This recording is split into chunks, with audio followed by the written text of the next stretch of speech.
If you work in Cursor AI and you're tired of long code lines running off the screen, word wrap is one of those small settings that makes a huge difference. In this video, I'll show you exactly how to enable word wrap in Cursor AI so your code stays visible within the editor window and you can read long lines without constant horizontal scrolling.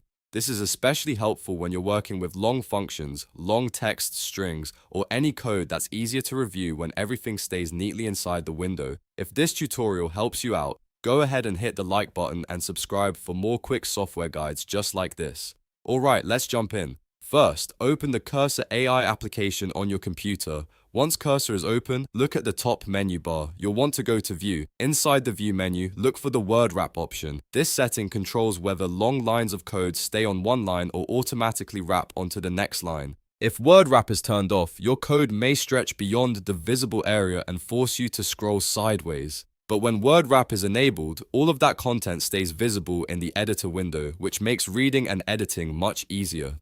Click Word Wrap once to turn it on. In most cases, this will immediately change the way your code is displayed. You should now see long lines wrapping neatly within the current window width instead of continuing off to the right.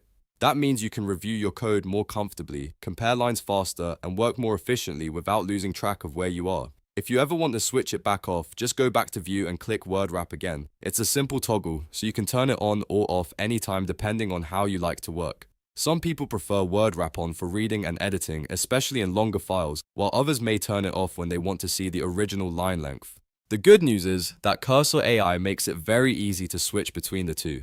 So to recap, open Cursor AI, go to View, and click Word Wrap to enable it. That's all it takes to make your code easier to read and manage inside the editor. If you found this useful, don't forget to like the video, subscribe to the channel, and check out more Cursor AI tutorials coming soon. Thanks for watching, and I'll see you in the next one.